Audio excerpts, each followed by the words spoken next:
Welcome back to Views with Hughes, Agenda Free News. This is Jerome Hughes. Now, we're going to go ahead and get right into it. But before we begin, I want to let you all know tomorrow, 9/11, Wednesday is my birthday. I will be celebrating this Saturday, but at the same time, I'm still going to be having videos prepared for you all for this weekend. So I just wanted to throw that out there. Okay, so let's go ahead and get right into it. Now, the news of the past few days is focused on the dynamic and often tumultuous relationship between you know, these two Bobs and everything, powerful figures in the entertainment industry, Bob Iger and Bob Chapek. Now, Bob Iger has been long hailed as the visionary who transformed Disney into a juggernaut we know today, but well, not really a juggernaut, but we see him with his relationship with Chapek, the man who succeeded him in title only, is fraught with tension, missteps, and is frankly a battle for the very soul of the company. Now, Bob Iger's tenure as CEO of Disney is nothing short of legendary actually, and Bob Iger is the man who orchestrated the acquisitions of Pixar, Marvel, Lucasfilm, and 20th Century Fox, making Disney the behemoth we're supposed to be today. I'll get more of that later. But Bob Iger didn't just buy the companies, he bought cultural institutions, each one adding billions to Disney's bottom line. And under Bob Iger's leadership, Disney's market capitalization skyrocketed, and Bob Iger was celebrated as the gold standard of corporate leadership, at least to those who are on the left. But enter Bob Chapek, who was handpicked by Bob Iger himself to take the reins of the company. Now, you think that with Bob Iger's endorsement, Chapek would have an easy ride, but nothing could be farther from the truth. You see, from the moment that Chapek took over, it was clear that his vision for Disney was starkly different from that of Bob Iger. Where Bob Iger focused on expanding Disney's empire through, strategic acquisitions and even creative, excellence, Chapek appeared more concerned with cost cutting and maximizing short term profits. And that's what a lot of CEOs at that time were doing. But Bob Iger, despite stepping down as CEO, couldn't even entirely step away, as I've reported before. You see, Bob Iger remained as the executive chairman, a move that many saw as an insurance policy against Chapek's inexperience in navigating a complex world of Hollywood. And indeed, Bob Iger had to step in on multiple occasions, especially when Chapek's decisions seemed to be threatening the very foundation that Bob Iger built. Okay, so in other words, Bob Iger's trying to protect the legacy, and Chapek was trying to change it. So, take for example the controversy surrounding Disney's response to the Don't Say Gay bill in Florida. Chapek's initial silence on the matter was met with widespread criticism, forcing Bob Iger to, publicly voice his support for the Google community rights. And also, that Don't Say Gay bill was actually for protection of families as well as to help parents make the decisions and stuff on the kind of education that their children will receive. And then they coined in the Don't Say Gay bill, a term that even I disagree with. But it was a moment that, highlighted the stark contrast between Bob Iger's deft handling of public relations and Chapek's stumbling approach. But in reality, the tension between Bob Iger and Chapek wasn't just about public relations. It was about the direction of the company itself. You see, Bob Iger was a firm believer in the power of storytelling, or so we thought. And also we thought we had a creative vision, but under Bob Iger, Disney became synonymous with quality content from blockbuster hits of Marvel to the beloved world of Star Wars, but which eventually got ruined. But Bob Iger also understood that while profits were important, they had to be the byproduct of storytelling. But the problem is he didn't live up to that.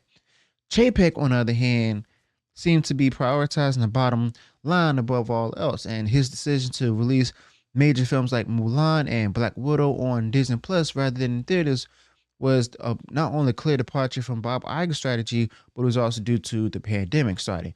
And Bob Iger had always championed the theatrical experience, understanding that it was a crucial part of Disney's brand. And Chapek's move not only alienated, theater owners, but it also angered some of Hollywood's biggest stars, including Scarlett Johansson, who sued Disney, as you all know, over that particular decision.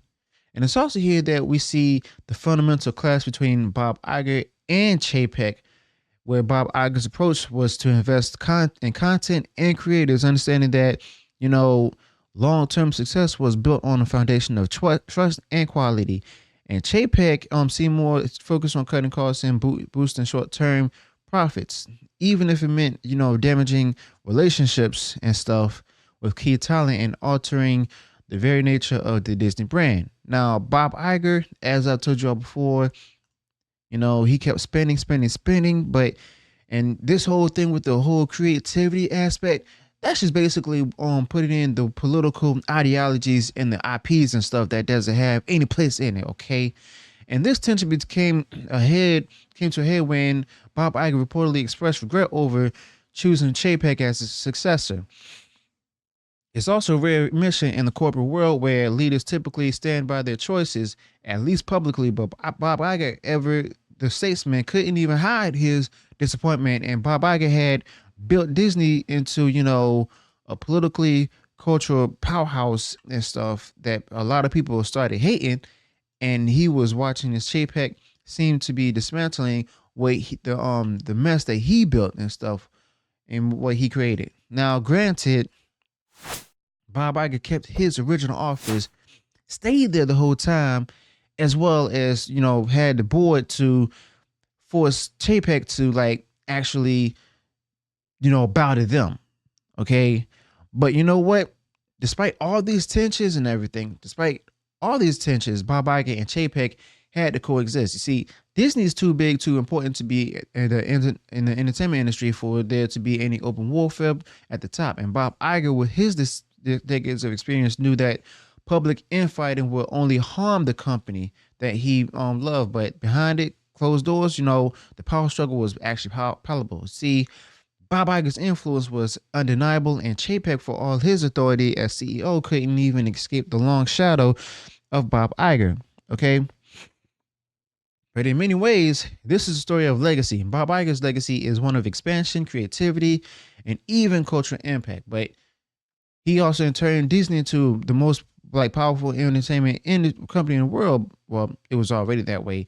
But legacies are fragile things, and they can be tarnished, even undone by those who come after. And Bob Iger knew this, and it was why he remained so involved even after stepping down. And Chapek, for his part, was tasked with steering the ship that Bob Iger built. But he seemed, more interested in charting a new course, which we all wanted. One that many, including Bob Iger, believed was the wrong direction. And let's not also forget the role of, the board that was handpicked by Bob Iger, okay? Now, Bob Iger cultivated strong relationships with the Disney board of directors because of the fact that he chose them to be his yes man, forced them to have respect for his vision and leadership. Chapek, on the other hand, didn't have that same, report or even support. Now, the board had endorsed Chapek as Bob Iger's successor, but as his tenure continued, it became clear that they also had concerns. Bob Iger's presence loomed large, and it's been reported that, some board members looked to Bob Iger for guidance instead of Chapek, and even as Chapek tried to assert his control. Now, this particular duality of leadership with Bob Iger still pulling strings behind the scenes, creating an environment of uncertainty with Disney. Now, executives, creatives, and employees were often caught between two competing visions. We have Bob Iger representing the old guard, a time when, Disney was being built up into the woke empire it is right now, while Chapek was seen as the man trying to adapt the company to a rapidly changing media landscape. But adapting doesn't mean abandoning core principles, and this is where Bob Iger and his philosophy clashed most directly with Chapek's. See, Bob Iger understood that, Disney has strength, and he believed that strength lay in his ability to tell stories that resonated across generations, or so he thought. And he knew that the company's legacy was built on characters and worlds that people loved. Chapek, on the other hand, where according to even New York Times, seemed more focused on leveraging Disney's vast library of content for immediate financial gain, even if it meant diluting the brand. But the thing is, Bob Chapek had his hands tied. There wasn't but so much he can do or allowed to do. And this is where, it gets foggy with New York Times and everything, and also publications like it. But at the same time, they're exposing Bob Iger, okay? So one could also argue that, Bob Iger was simply playing a long game, one that valued sustained growth and cultural impact, woke ideology over quick profits. Chapek, by contrast, was playing a short game, one that prioritized immediate returns. But the entertainment industry, where brand and reputation are everything, Bob Iger's approach was always going to be the more sustainable one. Okay, and Bob Iger really got exposed by New York Times over all of this, and the pandemic only heightened these differences because Bob Iger had navigated Disney through crises before, from the acquisition of Pixar when Disney's animation was basically floundering, to the launch of Disney Plus, which Bob Iger saw as the future of the company. Chapek, on the other hand, had to deal with an entirely different kind of crisis, and the closure of theme parks and halt of film production and the uncertainty of box office all fell on Chapek's shoulders. Okay, and while some of his decisions were necessary, like some also believe that it was reactive rather than productive. A stark contrast to what they're saying is Bob Iger's calculated and strategic decision making. But you know what? As the dust begins to settle, it's clear that the story of Bob Iger and Chapek is, far from over. You see, Bob Iger may have stepped back, but his influence on Disney will be felt for years to come. And Chapek, on the other hand, faces the challenge of not just leading Disney, but stepping out from Bob Iger's shadow. It's a shadow that looms large, and not just over Chapek, but over Disney itself. Now, interestingly, the saga of Bob Iger and Chapek is a fascinating study in leadership, vision, and even challenges of succession. Now, Bob Iger, his legacy seems to be secure right now, but it's clear that even he has reservations about the future of Disney under Chapek. Chapek, for his part, has an enviable task of following the footsteps of a giant company. Whether he will succeed for or falter remains to be seen. But one thing is certain: Bob Iger's influence at Disney is far from over. Bob Iger's name will still be mentioned in the halls of Disney's headquarters, and the boardrooms, and in the minds of the different Disney fans who love him or hate him around the world. And Bob Iger and his story isn't just a part of Disney's history, but it's also, unfortunately, a part of Disney's future. Okay.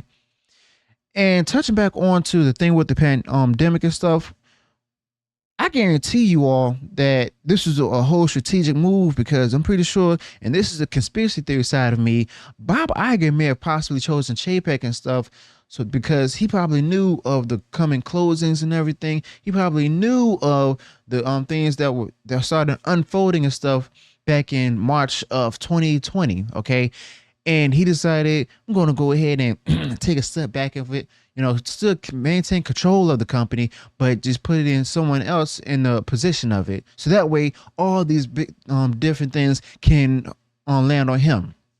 Now, he also, like Bob Iger, saw the different changes and stuff. And it's either he saw that, okay, I don't like how he's taking this thing, or he probably knew what Chapek was going to do and decided to do that, but just to save face, have like a lot of outrage for it. But the fact of the matter is, Disney's in shambles, not only because of Bob Chapek, but it's mainly because of Bob Iger. And New York Times exposed that, as well as other media outlets. So may one day come around to that, but we'll see what happens and everything. So let me know your thoughts about this in the comments below. Also, be sure to include any additional thoughts you might have this particular topic. If you enjoyed what I shared in this video, go ahead and smash the like button and share far wide across social media. And if you haven't done so already and you enjoyed all the content that I put out there, go ahead, subscribe to the channel, click the bell notification, so that way you're notified of future uploads and updates. Till then, peace.